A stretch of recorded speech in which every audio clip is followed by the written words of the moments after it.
Bismillahirrahmanirrahim. Assalamu alaikum. Dear students, today we will discuss plant succession. Plant succession. The process of community development is called succession. Community changes alter the ecosystem. This change favors the competitors, thus the species replace one another. Finally, a stable, self-sustaining and climax community is reached. Succession is a kind of community relay.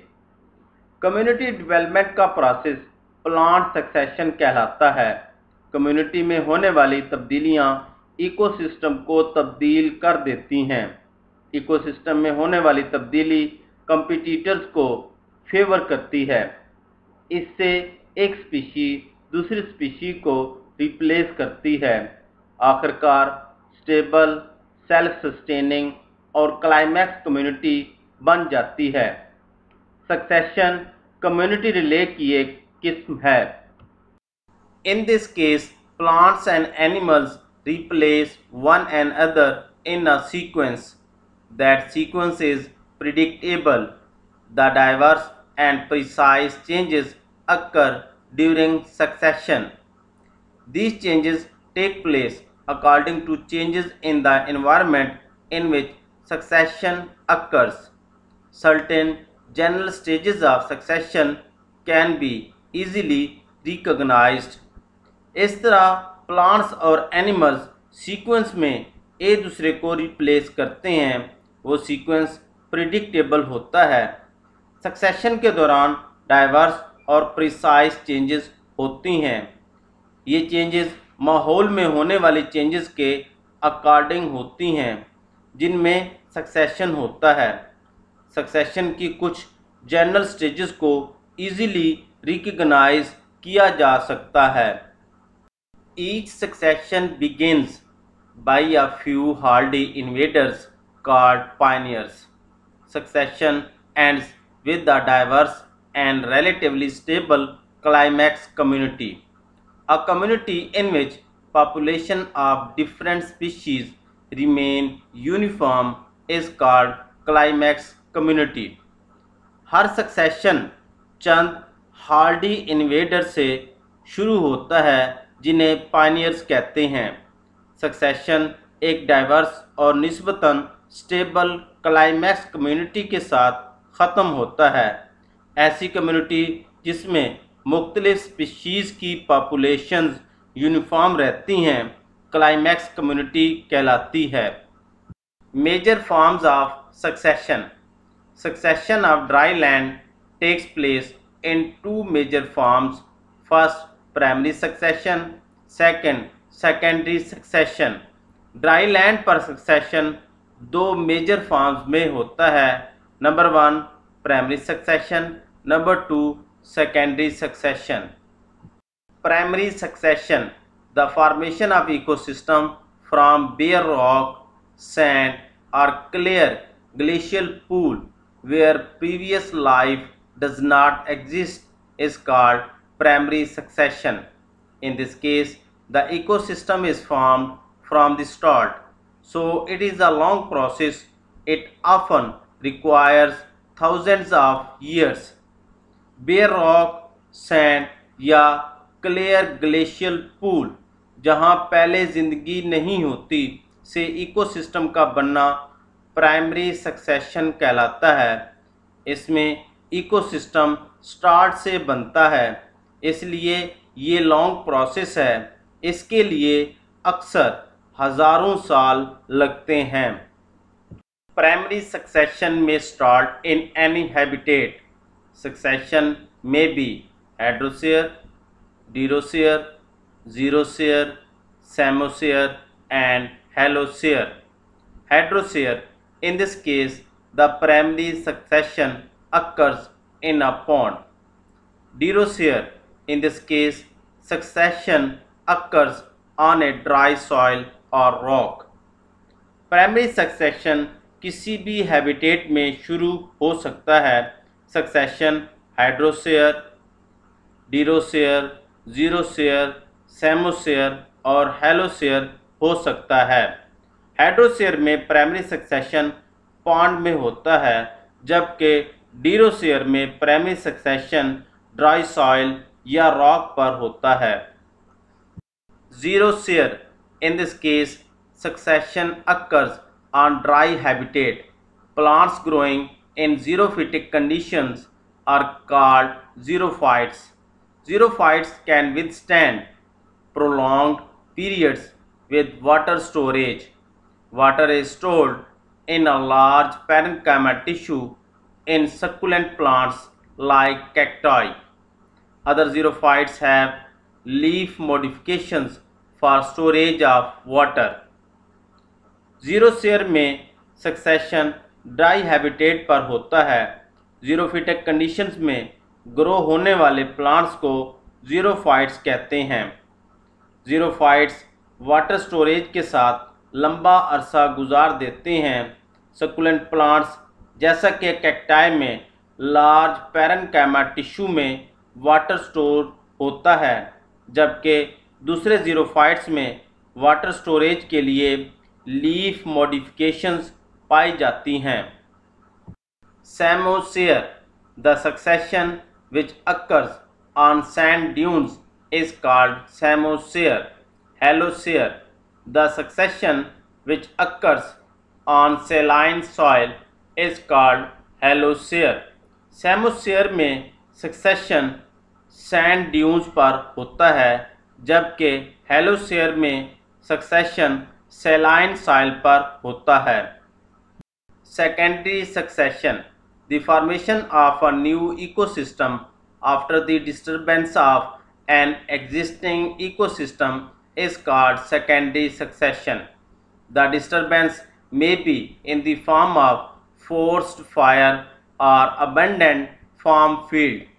The previous community leaves some mark in the form of improved soil and seed. Therefore, secondary succession occurs more rapidly than primary succession. पहले से मौजूद ecosystem में disturbance के बाद नए ecosystem का बनना secondary succession कहलाता है। ये डिस्टर्बेंस ज़बरदस्ती आग या तर्क किए हुए खेत में हो सकती है।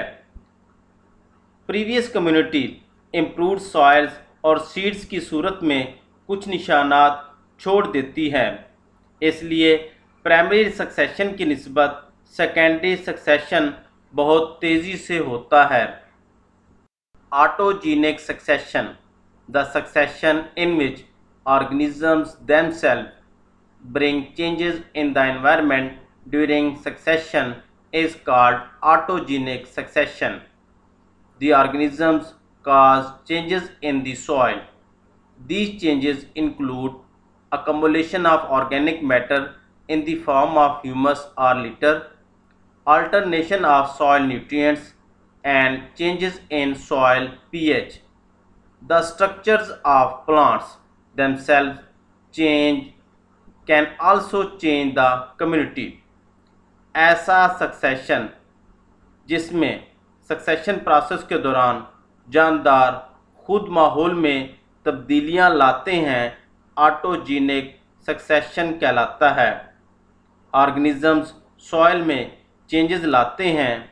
इन चेंजेस में ह्यूमस या लिटर की सूरत में ऑर्गेनिक मैटर का इकट्ठा होना, सॉइल न्यूट्रिएंट्स में अल्टरनेशन और सॉइल पीएच में चेंजेस शामिल हैं। प्लांट्स की स्ट्रक्चर्स जो खुद को चेंज करती हैं वो कम्युनिटी को भी चेंज कर देती हैं। मिसाल के तौर पर लार्ज ट्रीज़ की वजह से फॉरेस्ट के फ्लोर पर शेड होता है। ये लाइट रिक्वायरिंग स्पीशीज़ को डिस्ट्रॉय कर देता है।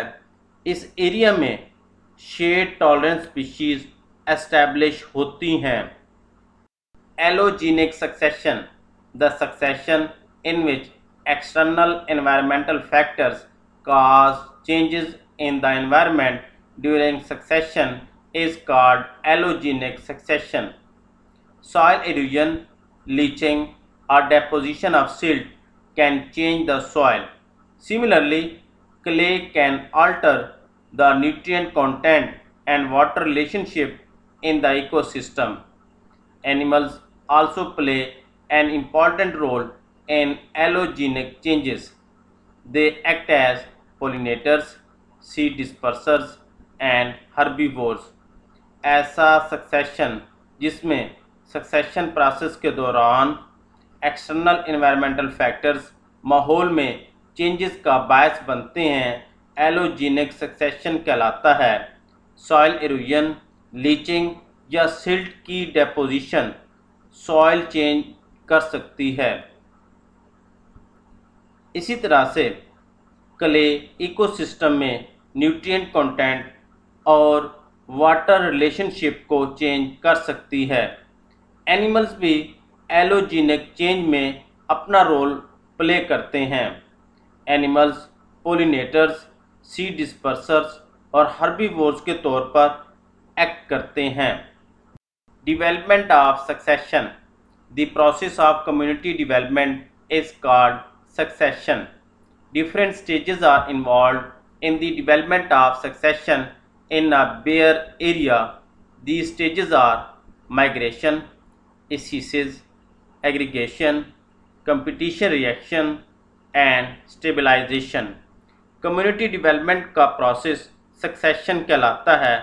bare area में succession की development में मुख्तलिफ stages involved हैं। इन stages में migration, species, aggregation, competition reaction और स्टेबलाइजेशन शामिल हैं। Migration, all bare areas are without seeds and other propagules, seeds, spores and runners of the pioneer species migrate to this area. Following factors affect the migration: mobility and dispersing agents. तमाम bare areas में seeds और दूसरे propagules नहीं पाए जाते। Pioneer species के seeds, spores और runners इस एरिया में माइग्रेट करते हैं। मोबिलिटी और डिस्पर्सिंग एजेंट्स माइग्रेशन को अफेक्ट करते हैं। Mobility, the movement of a species to move out of the present area is called mobility. It depends upon the nature of dispersal mechanism, number of seeds produced, and position of seeds or spores. Thus, plant may be spore distributed, seed distributed, fruit distributed, and offshoot distributed. Dispersing agents. Migration also depends upon the dispersing agents. The important dispersing agents are water, wind, explosive mechanism, animals and man. एक जगह से दूसरी जगह species की movement mobility कहलाती है। Mobility dispersal mechanism की nature, बनने वाले सीड्स की तादाद और सीड या स्पोर की पोजीशन पर डिपेंड करती है। इसलिए plants spore distributed, seed distributed, fruit distributed नए बनने वाली टहनी की डिस्पर्सल की वजह से बनते हैं। माइग्रेशन का प्रोसेस डिस्पर्सिंग एजेंट्स पर भी डिपेंड करता है। पानी, विंड, एक्सप्लोसिव मैकेनिज्म, एनिमल्स और मैन इम्पॉर्टेंट डिस्पर्सिंग एजेंट्स हैं। Species, the phenomena of growth of propagules and their adjustment in the new surrounding is called species. It consists of three essential processes: first germination, second growth and third reproduction. Propagules की growth और इनकी नई surrounding में adjustment का phenomena species कहलाता है। ये तीन एसेंशियल प्रोसेसेस पर मुश्तमिल है। नंबर 1 जर्मिनेशन, नंबर 2 ग्रोथ और number 3 reproduction. Germination, it is the first critical process of species. The dormant seed becomes active and begins to germinate and grow. Some seeds do not grow. They are called dormant seeds. They remain dormant for few weeks, months and even years. Dormancy may be due to both external and internal causes. Proper depth is also an important condition for successful seed germination. एसिसिस का पहला critical process germination है। Dormant seed active होने पर germinate और grow करना शुरू कर देता है।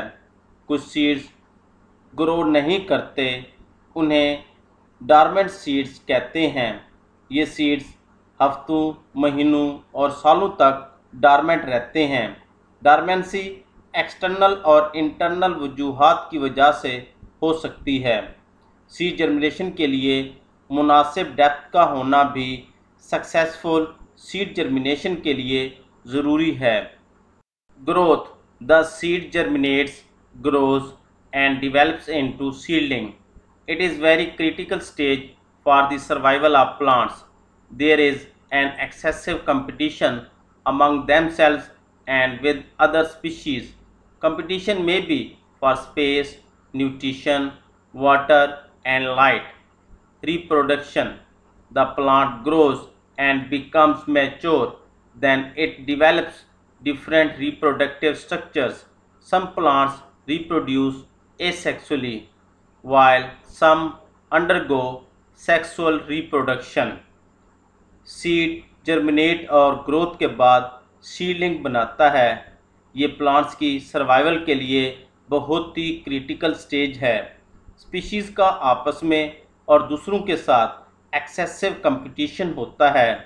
कंपटीशन स्पेस, न्यूट्रिशन, पानी और लाइट के लिए होता है। प्लांट ग्रो करता है और मैच्योर हो जाता है। इसके बाद ये मुख्तलिफ रिप्रोडक्टिव स्ट्रक्चर्स डेवलप करता है। कुछ प्लांट्स एसेक्सुअली रिप्रोड्यूस करते हैं और कुछ प्लांट सेक्सुअली रिप्रोड्यूस करते हैं। Aggregation: the growth of plants in the forms of colonies is called aggregation. The aggregation में B simple or mixed. The grouping and growing of offspring around the parent plant is called simple aggregation. The gradual spreading and mixing of the neighboring plants is called mixed aggregation. It is caused due to process of migration. Plants की colonies की शक्ल में growth aggregation कहलाती है। Aggregation simple या mix हो सकती है। पेरेंट प्लांट के इर्द गिर्द ऑफस्प्रिंग यानी नए प्लांट्स की ग्रोथ और ग्रुपिंग सिंपल एग्रीगेशन कहलाती है, जबकि नेबरिंग प्लांट्स की ग्रेजुअल स्प्रेडिंग और मिक्सिंग मिक्स्ड एग्रीगेशन कहलाती है। ये माइग्रेशन की वजह से होता है। Competition: the struggle for existence between the plants is called competition. The simple and mixed aggregation causes competition. Sometimes two plants demand light, nutrients, or water in excess supply. It causes competition between these two plants. It is universal characteristic of all plant communities. It increases with the increase in population density.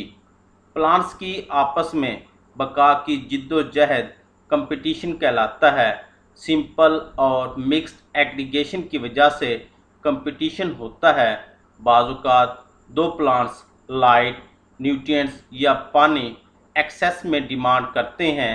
ये इन दोनों plants में competition का बायस बनते हैं। ये तमाम plant communities की universal characteristic है।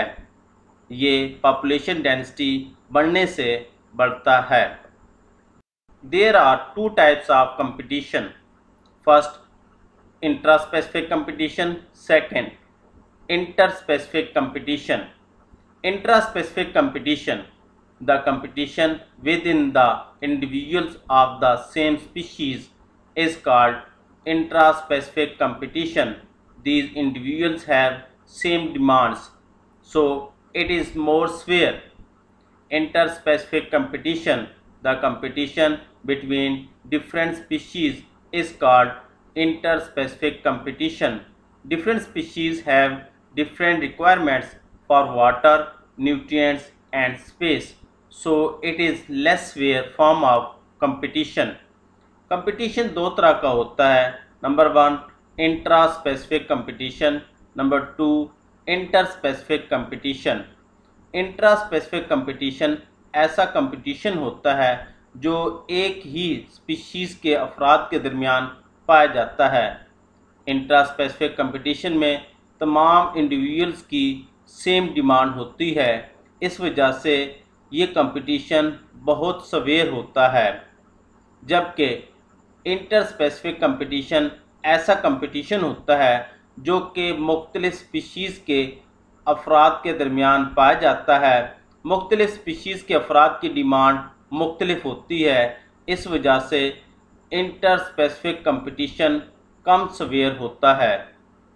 In the climax communities every strata and every kind of plant adjust themselves to the habitat, so they become interdependent upon each other. All the plants living in a climax community do not face any competition for food, water, space and air. A dominant plant does not compete with secondary dominant one under shrubs or ground flora. Each layer and each species have different requirement for water, light, space and nutrient. Climax communities में हर strata और हर तरह का plant अपने आप को habitat के मुताबिक adjust करता है. इस वजह से ये एक दूसरे पर इंटरडिपेंडेंट हो जाते हैं. क्लाइमैक्स कम्युनिटी में रहने वाले तमाम प्लांट्स में फूड, वाटर, स्पेस और एयर के लिए कंपटीशन नहीं होता. श्रब्स और ग्राउंड फ्लोरा में dominant plant secondary dominant plant से compete नहीं करता. हर लेयर और हर स्पीशी की मुख्तलिफ पानी, रोशनी, स्पेस और न्यूट्रिएंट की रिक्वायरमेंट होती है. Reaction. The effects of plants on the habitat are known as reactions. Some reactions are direct result of plant activities. These include decrease of water by absorption and increase in humidity due to transpiration. There is death and decay of plant and plant organ.